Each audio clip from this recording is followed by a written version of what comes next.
lovely to be here this morning on Sunday morning, and I just am so amazed at how quickly this 3 days has flashed past for me personally. So, and it's nice because you feel like you've become quite a little community of, we're at the same sessions again. So it's really lovely to see those familiar faces, and it's such a pleasure for me to be able to host this panel today. So I'm going to do a few little introductions of these three wonderful authors that we've got here. Wellington-based author Kirsten McDougall is the recipient of numerous awards and accolades for her writing. She is the author of 3 novels and is a prolific short story writer as well. She's a Killer, which is the book that a lot of us have been reading and enjoying this week, prior to this weekend and discussing this weekend, is set in New Zealand a few years from now, when an influx of Welsh have added to the climate change chaos. The story is centred around a borderline genius sociopath woman called Alice. And if you haven't read it, you really must, because it's such a gripping story. Sue Orr is an award-winning author of 2 short story collections and 2 novels. Sue teaches creative writing at the International Institute of Modern Letters at Victoria University of Wellington and holds a PhD and Masters in Creative Writing from that university. Sue's latest novel, Loop Tracks, is set in New Zealand and is written in real time against the progress of the COVID-19 pandemic and the New Zealand general election and euthanasia referendum. It also shines a light on a fascinating moment of history in New Zealand in the 1970s when women had to travel to Australia for abortion. Auckland-based author Rebecca K. Reilly received the 2019 Adam Foundation Prize in Creative Writing. Her debut novel, Greta and Valden, was published in 2021. At the 2022 Ockham New Zealand Book Awards, it was shortlisted for the Jan Medlicott Acorn Prize for Fiction and received the Hubert Church Prize for the Best First Book of Fiction. She has said that her novel that it's the kind of book that people can read what they want into, whether that's a cute little book where nothing much happens, which you can read in one sitting, or a very complicated book about radical politics and how autism presents differently in girls and boys. People can read whatever they want in books. You're just lucky as a writer if people don't hate whatever they find. So to reassure you all, we love what we found in all of these amazing works that we've been celebrating this weekend. And it's my pleasure to facilitate this panel of discussion today. And we've been given a really broad brief to discuss creative process and inspiration, multi-generational perspectives on literature in New Zealand, and the rich topic of women in modern literature, whether that be as female protagonists or as writers yourselves. So I think we should start with what really struck me when I read this brief, which is, why are we still discussing your role as women writers in 2022 as opposed to your role as writers? And how do you feel about that? Who wants to start? I'll start then. Great question. I don't. It's funny. I don't think of myself as a woman writer when I sit down to write. I'm just writing. But I did, ahead of this panel, think about my reading habits. That was almost an easier place for me to start. And I realised that I mostly read books by women. Yeah. And I think that a few years ago I started really consciously seeking those voices out. And as I've gotten older, I want to read about other women's experiences, particularly now aging. I'm a parent. And I end up writing women as well. But how do you? It's funny because, I've written 2 novels and both have had women and women's concerns at the heart of them, I guess. And it's a discussion that sometimes we have as a group of writers about we write what we want to write, but the world's moving on around us, and we're in an era now where there are big questions about who has the right to tell certain stories. Can a man write with authenticity a female narrator, first person protagonist? And I hope the answer to that is yes, and continues to be yes, because I want to write male characters. And having come off the back of two novels with women at the heart of them, my next project, which I'm only just starting, I'm right off piste. One of my main characters is going to be a 50-year-old gay man. I venture forth in great fear, but also with great excitement, and at the challenge of being able to enter that world and give it the integrity it deserves. Yeah. That's an interesting one. Yeah, I'd never written a female protagonist before I wrote this book. I find it really difficult to write female characters. I feel like, you make the slightest misstep and they become so unbelievable. You're just like, no one would ever do that. Whereas I feel like when I write male characters, I'm like, oh yeah, anyone could buy that. Any man would do this. But I was like, oh, I should have a female protagonist because there's so many male characters in this book, and I didn't want everyone to think that I was sexist. And that was it. Yeah, and it's interesting, like hearing your responses, because there's that filter of yourself, not wanting to get it wrong, or what's that responsibility. But I like that as well, Rebecca. It's almost like I'm more liberated if I'm writing a character that's not me. There's other things that I'd like to come back to that. Here's another. I had the pleasure of attending the interview sessions that all of these authors had, so I was sort of taking notes and listening. And Rebecca, it sounded like with the attention your novel has received, you've also had to deal with some negative feedback, as any writer does, or attention. You end up in the spotlight somewhat when you publish a book. And you were talking about having written in detail about Auckland, and people might be saying, this girl is just walking around taking notes in her notebook and calling it a novel. Did someone actually say that? Yeah, it was a landfall review. And I knew we were going to be talking today, and it really struck me when you said that, the sense of being totally diminished by a critic or a commentator for what's a really incredible work of art.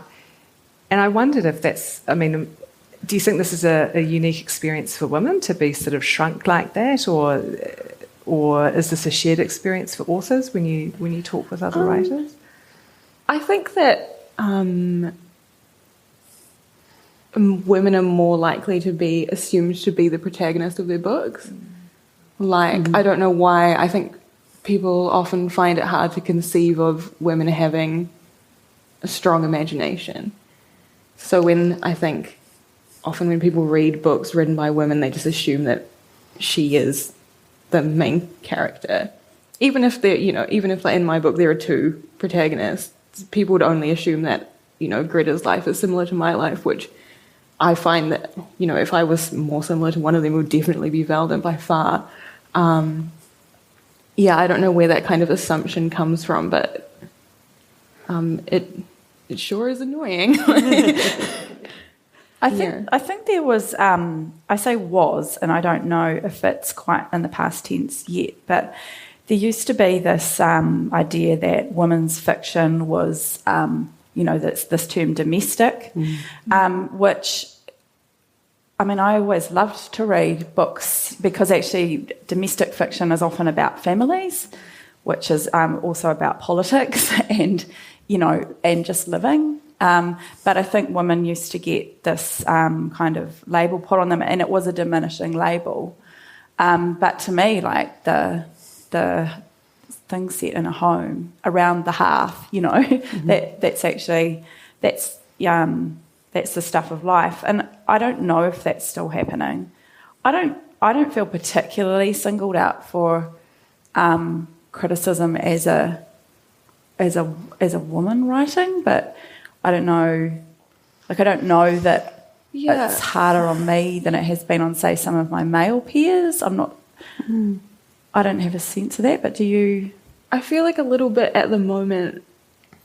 There are not many male novelists in my kind of peer group, I guess. So it's difficult to compare because it hasn't happened yet. They haven't sprung forth so much. I think there was this thing where like men would write about the big world, you know, politics, halls of power, that kind of thing, and but I feel like that's really changed. Maybe I'm living in a weird bubble. I don't know. Do you? Well, I'm just thinking about, you know, Kirsten and I both teach at Victoria University, teach creative writing, and the composition of the young writers coming through the system, I'll call it that. It's not a system, but, you know, the ratio, you know, you have 12 people in the class, you've got, say, 30 to 40 applicants to choose from. And it's, you know, probably the ratio of males applying and entering the courses, they're probably, you know, you're lucky if it's 25%. If, you know, that would be generous. And so, you know, of course our literature is going to be full of things that interest women if 80% of our writers are women, you know, that's just the maths. But I wonder where the young men are actually coming through What are the dudes doing? What are the dudes doing? Yeah. Are they, you know, is it that thing, we don't really need to train because we'll just do free we practices? know it already, maybe. Yeah, I feel like I've encountered this, like, I don't need to go to any course, like, it's just a waste of time and money and that kind of thing. I'm just going to forge on my own and then be discovered. It doesn't work out very well. Or are they all off actually making video games and, money, you know, like they're actually, films and TV and, which, you know, and will be, you know, 5 years from now, shit, why weren't we doing a video game training? That's right. Yeah. Well, I must say in the last crop of applicants that I looked through in order to choose my students for the next course, I had and this course I teach is short fiction. You know, you learn how to write short fiction, which is a distinct genre. And I think, you know, I did have quite a few dudes apply, but all of them were hoping to enhance their video gaming narratives. Yeah. Can I just ask a question about your, like, Greta and Volden? When you were writing Greta and then Volden, and you just said Volden you feel is more you. Yeah. Did you go, I'm writing male, I'm writing female? Like, No, I don't do that either. No, I was like, I'm writing the character. I'm writing the character. Or like sometimes I'd be like, I'm writing the character who I relate to, like in terms of age, and then I was like, no, I'm writing the younger character who's more out of control. Yeah. That's how I feel too. I'm writing a character. Yeah. Especially I wasn't thinking about gender very much like in lockdown. And then I remember I went to the supermarket for the first time in ages, and then all these men shouted at me out of a van, and I was like, oh my God, I'm a woman. It's terrible. Even the other night, we were just walking to the New World, and then some guys out of a van yelled at us, and then we were like, we're 30. Like, you've got the wrong people. Was that before or after you'd been told you were a girl just walking around taking notes in her notebook and calling it a novel? Both before and after. Right, yeah. It just won't stop happening. Yeah. You just feel like you're like going to get to a place in your life where you're like, okay, I'm too old now. No one's allowed to shout at me. It will happen. And then you'll just be, oh, you're Francie's mum.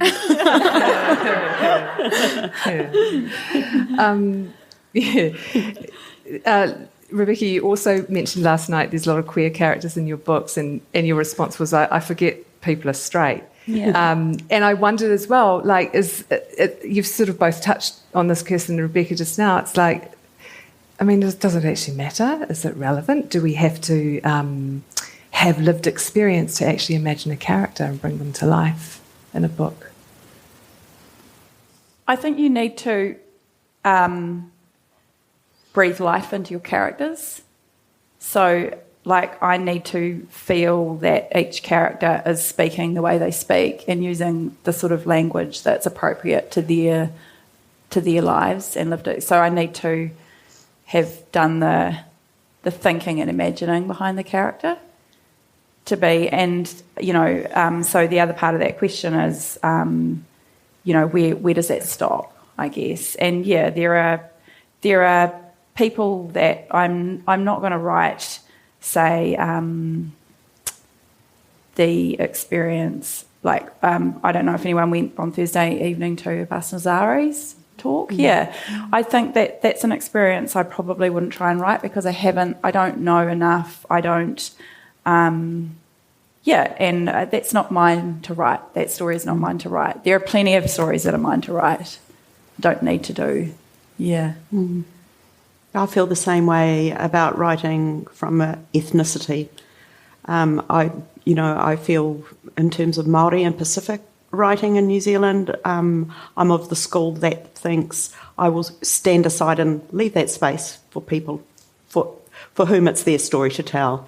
You can have all the good intentions in the world to write the character correctly, but actually just shut up, move across, and make the space that should have been there all along for a cultural, writing from a cultural point of view. That's not to say there won't be Māori or Pacifica characters in my book, but I don't feel I have. It's not for me to tell their stories. Yeah. I think the hardest one is teenagers. I think that's the most jarring type of character to read in an adult's fiction. They do a teenage protagonist, and you're like, oh, this is not how teenagers talk at all. Obviously, I think that you shouldn't really be writing into cultural experiences you don't have, but that's the one that always gets me. I don't know if anyone said that in the last 40 years. Yeah.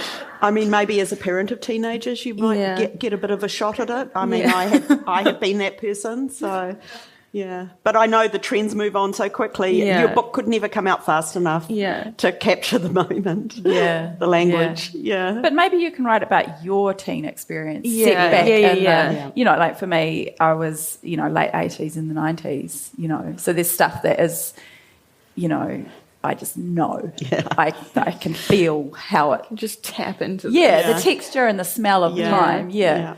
Definitely. So is there research that goes into, if you are wanting to develop a character that does have different experience from you, or, is there research that you do to get that confidence if it's really important to have that person in the story? Well, I can speak about the work that I'm just starting, and I won't say anything about what it actually is, but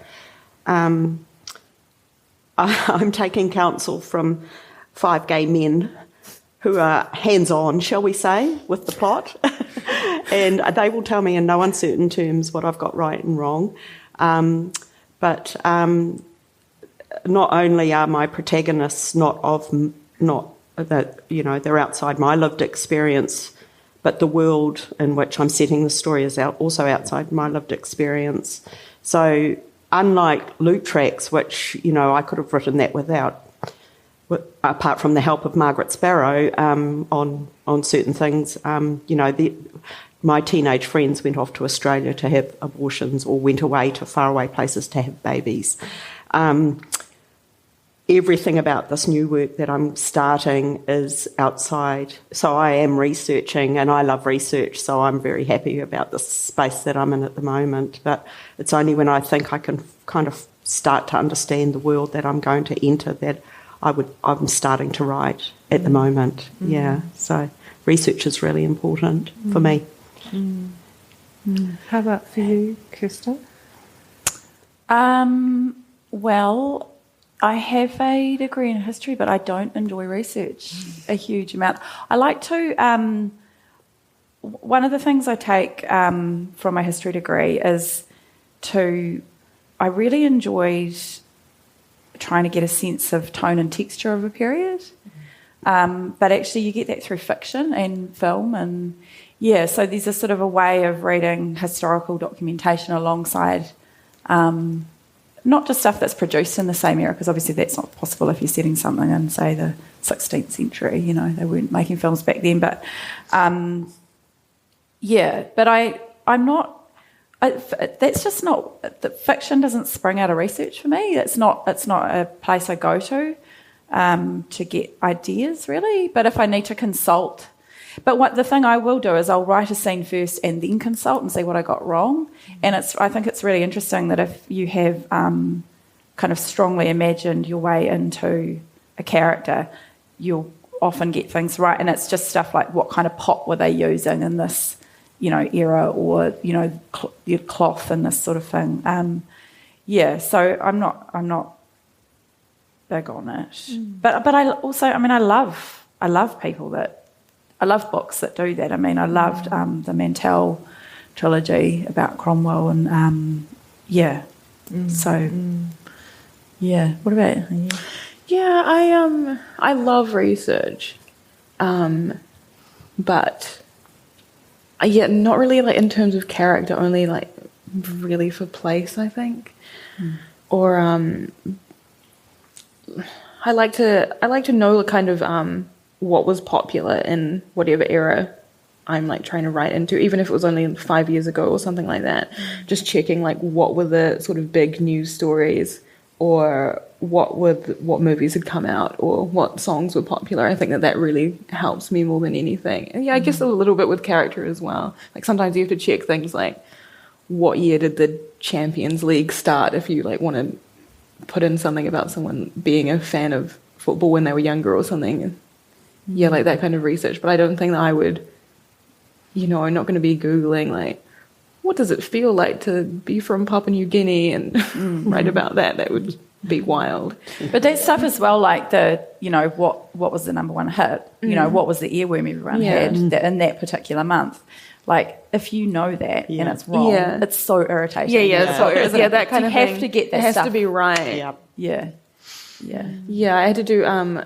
I was just trying to write one line a couple of weeks ago about someone complaining that they felt kind of socially isolated, and all the other girls at their high school had snuck out to go to this concert.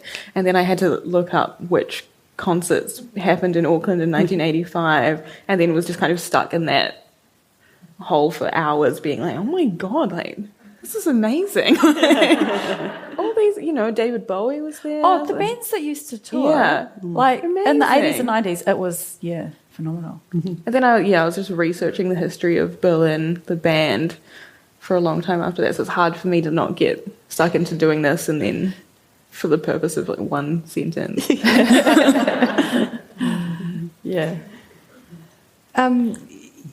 So your face lit up yesterday when you described your characters being so alive that you even dream about them, which I thought was just a really fascinating thing to share with us. And Rebecca, you referred to the Gretaverse that is within your book. And Kirsten, you spoke about form and narrative that we carry within us. So you all spoke about gestation that your imagination asks of you. And it got me thinking about this innate feminine and masculine energy that we all have and use whatever work we're doing. So I wanted to ask, do you ever consider this connection to some co-creative feminine energy to be part of your superpower as a woman author? No, I feel like I totally struggle. I'm like, I don't know what women are like at all. I guess. No. So can you say, what's the I don't quite understand the question. The last part, I'm wondering about whether, is there a reverence around this being a conduit for imagination, and perhaps associating that gestation of your imagination being more into the feminine. Okay, so a very strong part of me goes, absolute not. No, I don't like reverence around art. Like, right. I actively work against. But then, and there's another part of me that goes, actually some of the spiritual parts of my life are, head around music and reading and so I'm very conflicted around this sort of thing. I think writing is really hard work, and so for me it's getting disciplined and saying, now actually just sit down and do the work now, Kirsten. Stop mucking around and scrolling through Twitter and because actually if you are going to open yourself up to the really good sentences, the ones that just flow, you need to be working really, really hard, and you need to be sitting down at your desk for a while, and you need to be immersed in your characters and the room, the rooms that they're in and where they're speaking. And so in a way you could say, well, that is sort of a kind of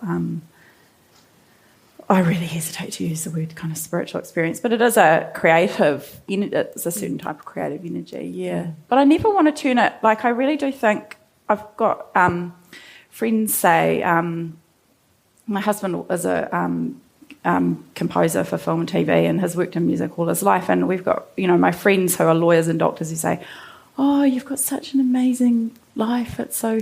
And I'm like, I'm just the same as you, I don't ever want art to be seen as this thing that's like available to certain people, because I really feel like creativity exists in all fields.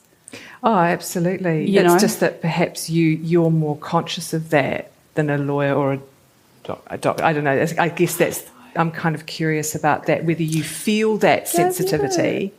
I've never thought about myself as being creative or had anyone kind of say that to me.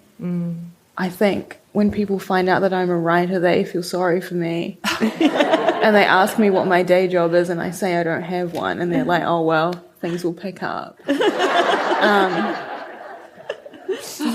I guess I've never felt any kind of special sort of spirituality or reverence for what I do, just guilt.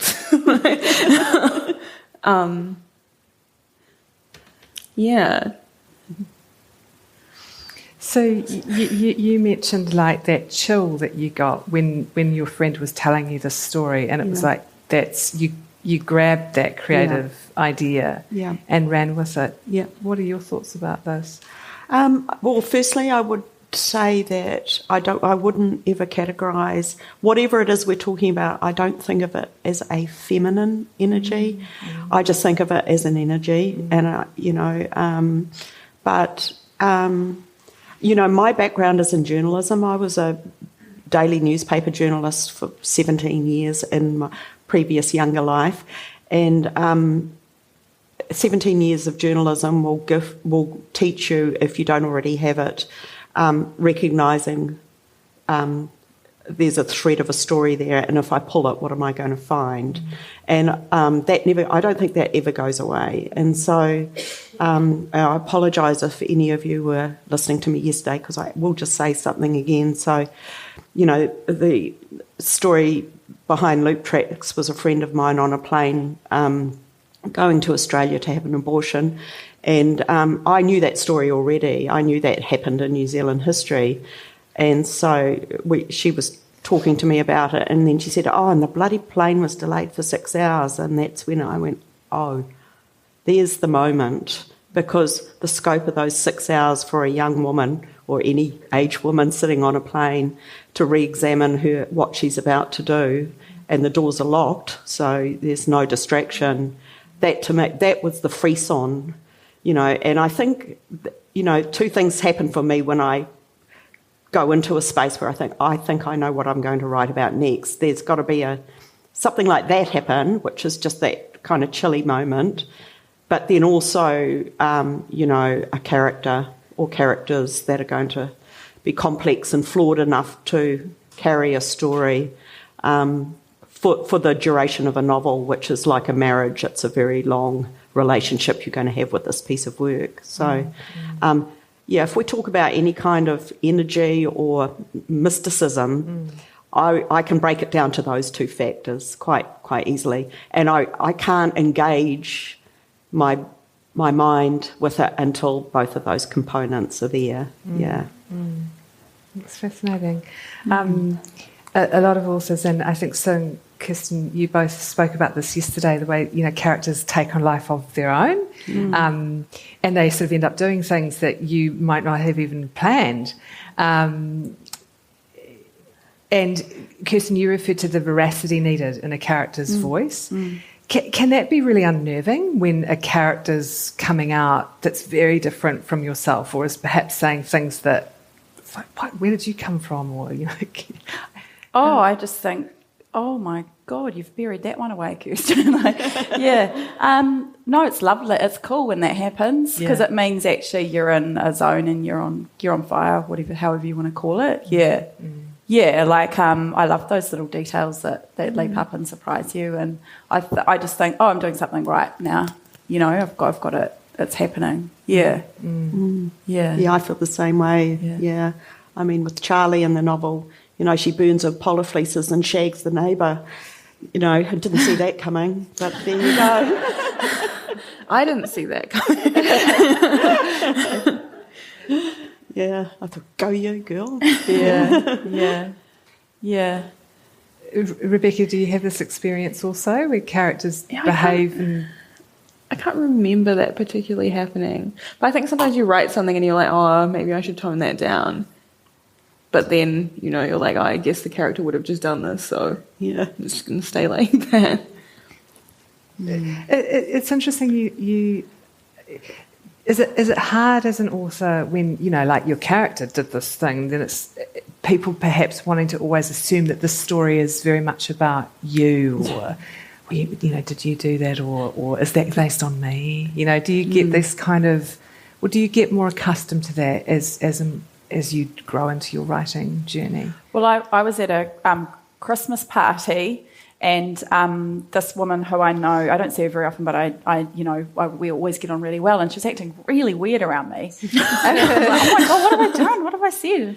Yeah, and then she sort of avoided me for the whole party, and then that evening we got home and I said to my husband, and he goes, oh, you had a long talk to her. She really loved the book, but she said to him, I was reading the sex scenes and thinking, is this Kirsten? I was like, I wish she'd said something to me, because I would have, talked to her about that. So why do you think she was avoiding you? I think she just felt like she'd seen inside me, maybe, in a way that she didn't want to. Have either of you had experiences like this where people who know you have responded in an unusual way? I think when my friends first started reading my book, they read themselves into everything. They were like, like my friend Amelia was like, oh, my girlfriend Maddie is upset because you wrote this joke about coming out as bisexual and cutting off all your hair about her haircut she got last year. And I was like, I didn't know she got her hair cut last year.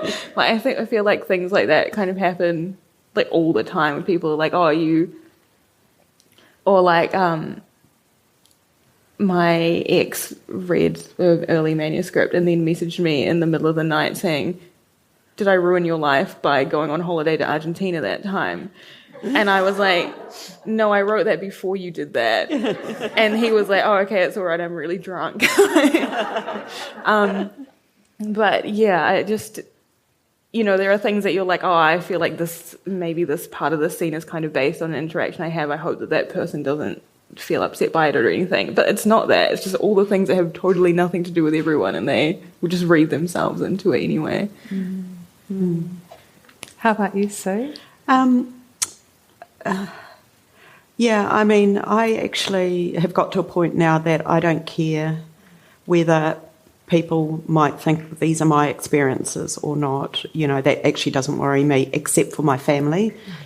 I respect my family, and of course I deeply respect the person who gifted me the story for Loop Tracks, and right through the process from would I even write this story was done with her blessing, and the book's dedicated to her, and she has been, we talk often about it, and so I care about her.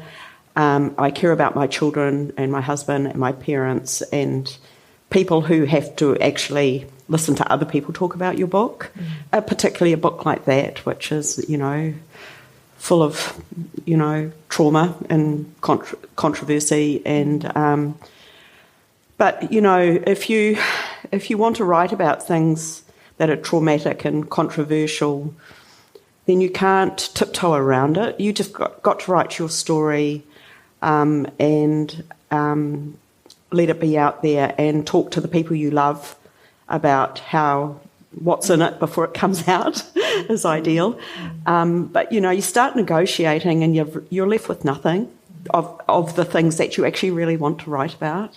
So I probably cared a little bit more about kind of, do people think this is me with The Party Line, which was my first novel, because it was very distinctly set in the area where I grew up.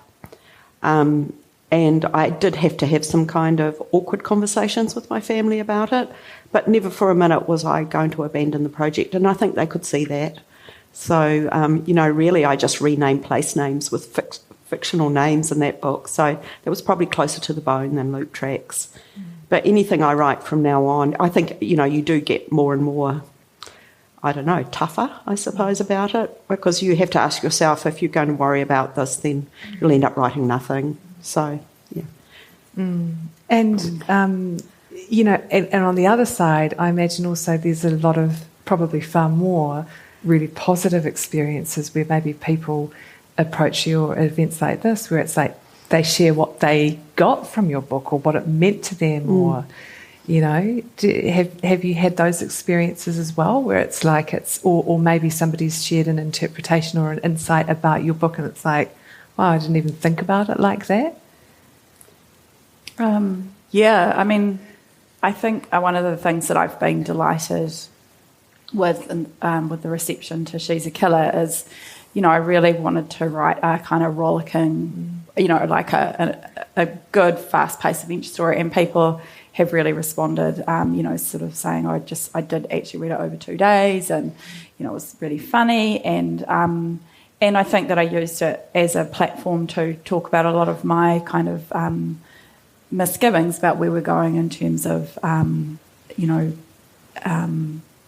climate change or lack of policy to mitigate climate change. So, I feel like I had my say, and people have responded to that. So, but that book doesn't feel personal to me.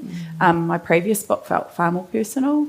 So that's been an interesting experience as well. Can I just say something about Kirsten's book? So I've watched Kirsten at book events like this now for some months, and I one of the things I love about She's a Killer is it's a bridge between generations in New Zealand. So, attendees at festivals are often, perhaps, not always young people, and they've embraced the book because it's such a good read. And yet, and it's a bridge between them and their grandchildren, I feel. And I watch the people that come and talk to Kirsten after sessions like this. And, you've got 18-year-olds and you've got 78-year-olds in the same queue. And that's what I love about She's a Killer, because it's so deftly written and it's funny and serious, and it's empathetic to everybody. You see that reflected in the audience, and you see it reflected in the people that come and talk to you, Kirsten, at the end of the session. I think it's a magic book because of that. Thanks, so. A live review. Yeah. How have you found responses from people, telling you what your work has meant to them, Rebecca? I find it incredibly difficult to talk to people, so I don't usually get up before 1 p.m, so this is very difficult for me. I think that the thing that is meaningful to me is when younger Māori people are I didn't think that we were allowed to write about ourselves, because I don't think that the book absolutely doesn't fit into the kind of genre, the kind of very few staccato sort of places where people expect Māori writing to be. It's not it's not a trauma story, but it's also not a fantasy story or based on kind of myth or legend type thing. But it doesn't kind of sort of discard Te Ao Māori as well. So I really like that. Yeah, it really, really means a lot to me when people say that they like are glad that they feel like we're allowed to write about ourselves as we are. Even if I'm very difficult to contact because as I say, I just never know what to say to anyone, and then I just feel bad that I don't have anything to say. So sometimes they have to email my friends and then they read it out to me and then make up their own response. I mean, so yeah, someone emailed Mikey about how they felt about my book, and then she said, okay, I'm just going to email them back that you writhed in delight when you heard the news. I'm absolutely not writhing in delight. Yeah, like that means more to me than anything else. But yeah, it is nice when, and I like it when people give the book to people who aren't readers and they enjoy it too. I mean, I don't want to have written a book that's only for people who read books all the time anyway.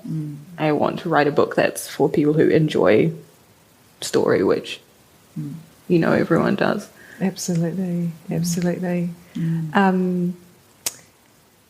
I'm wondering, we had that we've touched on it a few times, but this idea of the intergenerational perspectives, and I just wonder, as soon we're going to open up to the floor for questions, and I'm wondering, like, what do you notice about the development of your work as you look back, or what do you hope for the development of your writing as you look forward?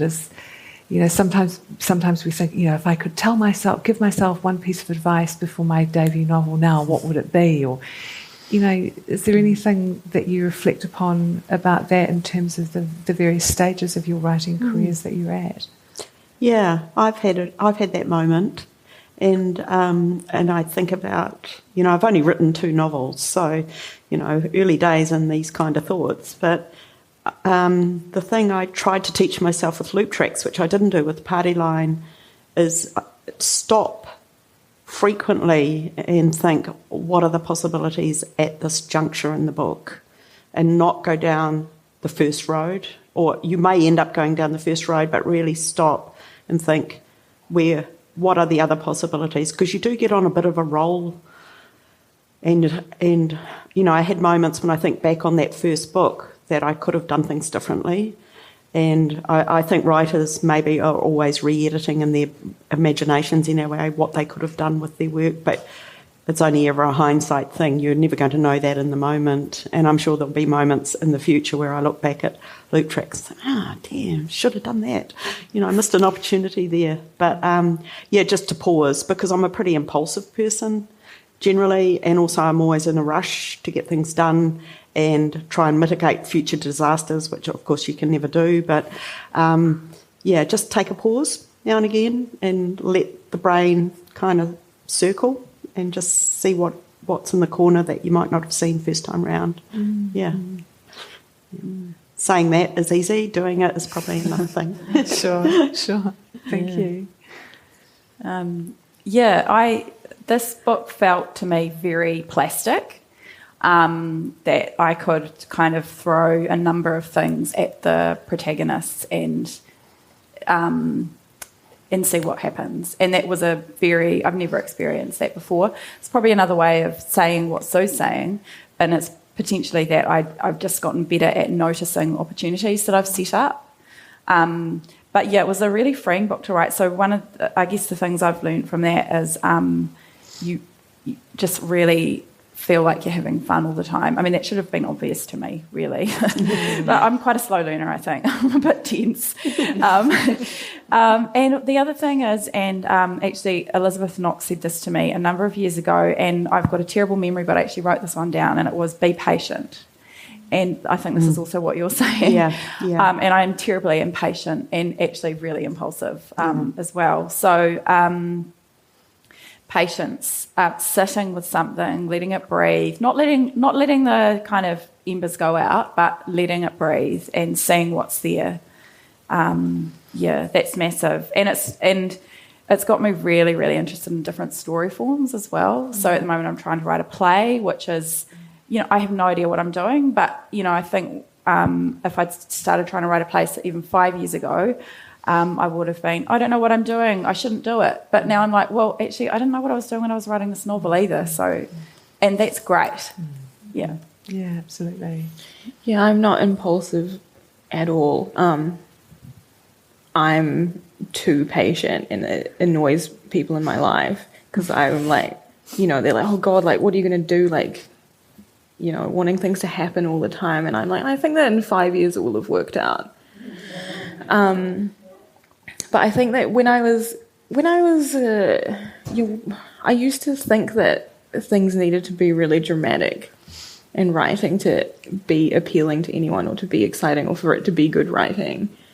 And so when I look at my, the things I would write like 10 years ago, like, oh my God, like, why was everyone a spy? And, and everyone was like, I'm addicted to drugs. It's because I think it's from like growing up as a teenager, the like most popular show being Skins just really ruined a whole generation of people thinking that everyone needed to, be concurrently facing drug addiction and a flute recital at the same time. But now I don't feel like that, and I started writing this book 4 years ago now, and I don't really regret anything that I've written into it. I think that it does what it needs to do.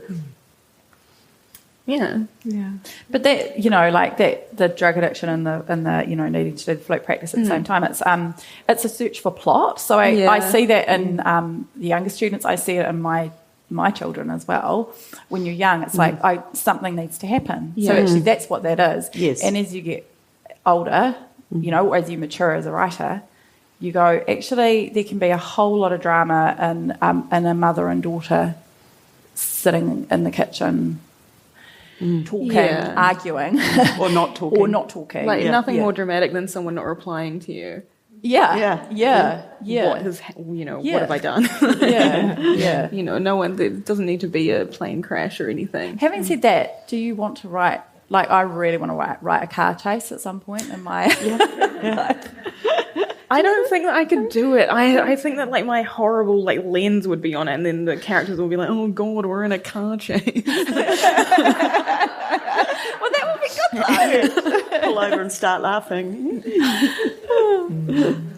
I liked it in She's a Killer. The sort of, I don't want to give away parts of the story, but there was sort of a domestic scene of this assassin. It's like, well, no, it's not like in the movies. It's, it was very amusing the way you kind of normalised having an assassin sitting in your living room. Yeah, but I think about that. It goes back to that thing of oh, you are a writer. That must be amazing. And it's absolutely. like, no, it's a job. Yeah, it's actually really hard work. Yes, and now I just want to sit here and drink my beer. Yeah. And I'm sure assassins are the same. They want time off. Yeah. Well, and she needed time to meditate and regroup and rest and eat. Well, if you're going to get someone in one shot, you need to be highly focused. She was, in fact, a perfect example of that balance of feminine and masculine energy, and she went for it. She's awesome. Yeah. I'm going to open up to our audience because I'm sure that you've got questions and things that you'd like to ask, and I think we've got a roving microphone here, so... This one over there. How much of a responsibility do you feel to make New Zealand a character and show it in a certain light in your writing? I feel no responsibility apart from to be true to my experience as far as I can tell what it is, because it's just normal life to me. I don't... I wanted to show Wellington, actually. I mean, in my book, I have what I call shit Wellington. And, I wanted to be true to that because which I see a real beauty in shit Wellington as well. Yeah. Mm. Yeah, I'll just repeat what Kirsten said, really. It's not presenting New Zealand, it's writing the world around me, good, bad, and everything in between. Yeah. Yeah, it just is what it is. But I didn't want to make it seem bad. Like, I like it that people think that Auckland seems quite cool from reading my book. Because, you get a lot of attitude, especially because I wrote the book in Wellington. You get a lot of attitude about being from Auckland wherever you go. But, yeah, it was nice that people thought, they liked it, or they thought it seemed more interesting than they thought. Yeah. Would you say that your characters are based off people you've met in real life? Like, I'm studying Shakers at the moment, which is written by John Godber, and he often says that a lot of his characters are based off people he's met in, like, his town Hull, which of course is in north of the UK. Like, he said that, like, he overhears, like, conversations from, like, the neighbours at Scrabble on, like, Sunday night and all that, and, like, people he meets in, like, the supermarket, and, like, the teenagers that he sees walking through town from, like, either the like grammar schools or like the public schools. Like, would you say that your characters are often inspired by people that you've been like, oh, they're a cool person, I want to make them into a character, like that sort of thing? No, none of my characters are based on real people. I would feel uncomfortable because I think when I make a character, I need to know everything about them. So it's much easier for me to make that from scratch than it is to kind of take someone's life and kind of superimpose my own thoughts over that. But I definitely think that with, people who the protagonists kind of pass on the street or things like that, then that would be more likely to be inspired from real life, like walking around. Yeah, I think we write the world we know, and that includes the people that we know. And so I kind of cherry pick characteristics of people, maybe, or observations about people's complexities of characters, and you pull that into something from here and something from there, and then you've got a new, fully formed, brand new person that you're writing about. I mean, I would never just, for my own safety, write clearly somebody that I knew, because they would come after me and they would be so entitled to do that. But that's part of the joy of writing, is creating a brand new person. Yeah. I recently wrote a story where I took something that someone quite close to me had said, and I asked if I could use that after I'd written it. I didn't start. Yeah. Disclosure rather than permission. Yeah. Yeah, but all my characters have to come from here, and then I, maybe pick up the characteristics that I see around, or the way people walk or sit, or but I have to feel them. Yeah. I take a creative writing club at the college, and you touched on the need for plot. Some of the students in the club, they feel like they have to write horror first, and some of their insights and some of the way they put their sentences together is just beautiful, but I want to pull them away from that horror genre a little bit, because I think it's a bit overdone. Got any suggestions? I'd let them go for it, because it'll probably run itself out. And I think that, maybe they're all watching Stranger Things. So don't underestimate what is going on, and they're learning plot. Plot is so hard to get right. So let them go at a form they feel comfortable in, and they'll learn some sort of architecture framework stuff, and then they'll move on, because everyone moves on and does other stuff. Or they might not. They might become the next genius horror writer. I don't know. What would you? Yeah, just go for it. Just wait 5 years and get over it. There's only so many things you can write in chiller font before you get sick of it. I don't know if that's very helpful, but I mean, the other thing is, I would agree. Let them write what they want to write, because the last thing you want is a kind of a 16-year-old student who stops writing. Just let them write. And also, there are amazing stories like Shirley Jackson's The Lottery, Kirsten McDougall's Walking Day, which, there are elements of horror there, but there's something different and deeper and, classic literature. And it's kind of like you can steer them towards that material, and then they can start looking at what they've been writing and see, a path maybe forward or sideways or something. Yeah. Yeah, I think when you start with that heavy genre, then you're like starting with some scaffolding. Yeah. And then maybe, if you keep working at it, you'll realize that you don't really need the scaffolding. You don't need the scaffolding. You don't need a ghost or whatever, and then the story can work without that. Yeah.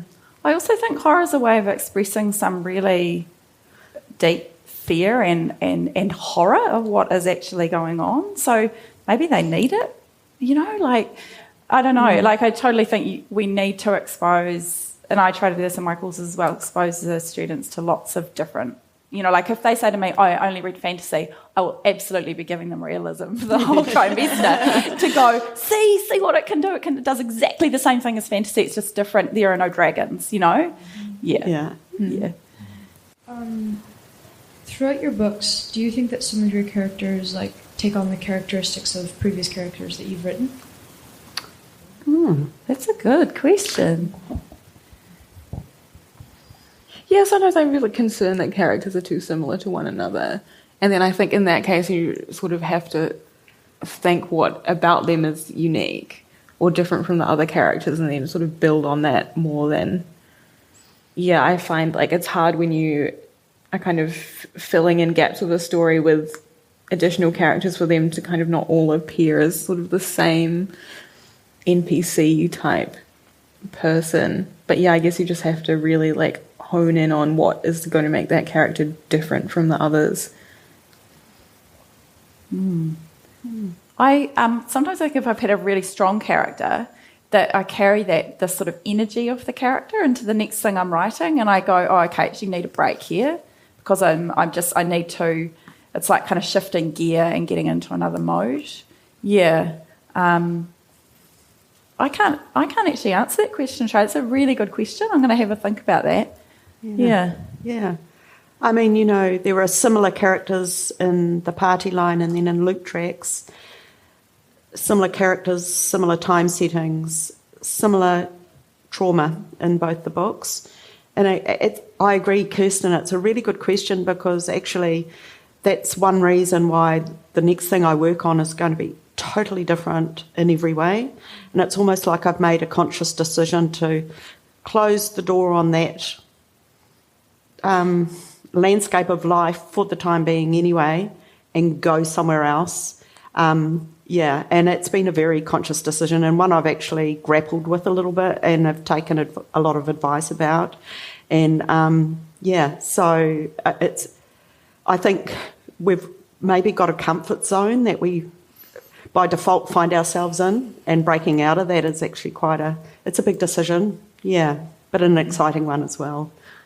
I mean, I did it so badly in this book that I accidentally gave two of the sort of background characters the same name. I was like, and then there's a man who's, late 20s and he's called Ben, and I did it twice. And then someone picked up on it and was like, oh, so I didn't realise that, his boss is also his friend. And I was like, I just can't think of any other names for white men.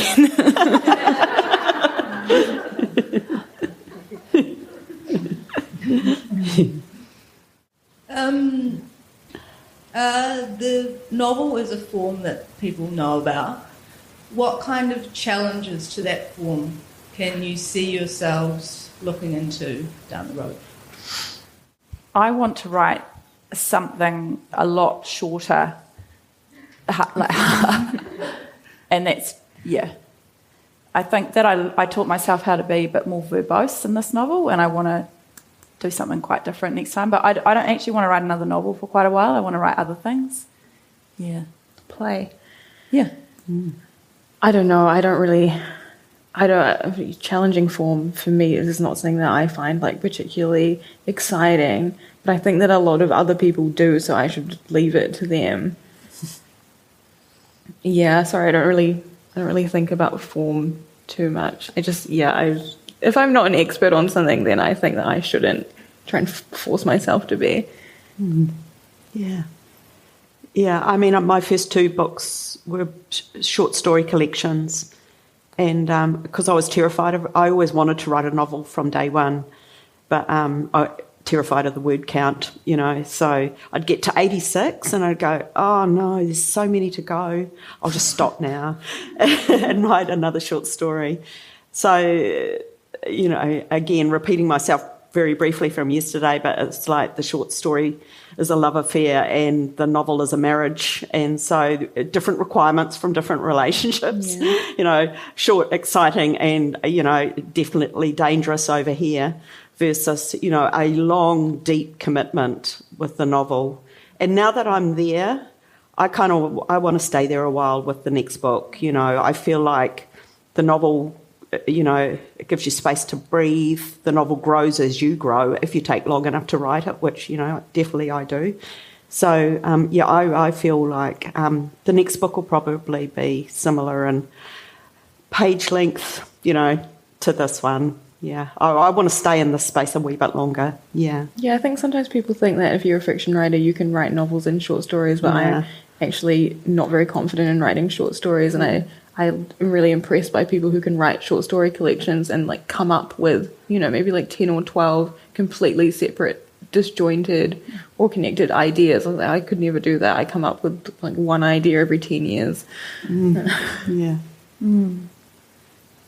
Yeah. But the novel, I mean, it's an amazing enduring form, right? Yeah. It's been around for quite a while now. Yeah. And it seems to hold a lot. You can throw a lot at it. Yeah. Yeah. Yeah, it's like being a triathlete or a marathon runner. You can't necessarily do other things. Yeah. But maybe you can Yeah, I don't know. Yeah. I just feel like I never know what I'm doing, so I'll just kind of, I just want to be how they do it. Yeah. Give us a go.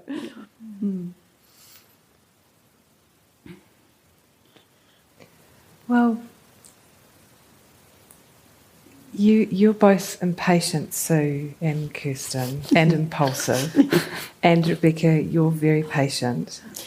We're all hoping that their impulsiveness and impatience is going to rub off on you a little bit more, because none of us want to wait too long before we read any of your next works of fiction or plays or whatever, because it's just such a pleasure to have had some time with you, to get insight into your processes and your perspectives on your journey as writers. And these authors are available outside to sign copies of their books, and if you haven't read the books, you must get yourself a copy today. And you have got, birthday presents and Christmas presents and just general, share the love of these books, yeah? Because, and can I say, having read them in preparation for this, they make a fantastic, they're a really fascinating collection to read together. So, try that as well. Thank you so much. It's been a pleasure to have this time with you, and we hope that you enjoy the rest of your time with the Marlborough Book Festival. Yeah. Thank you.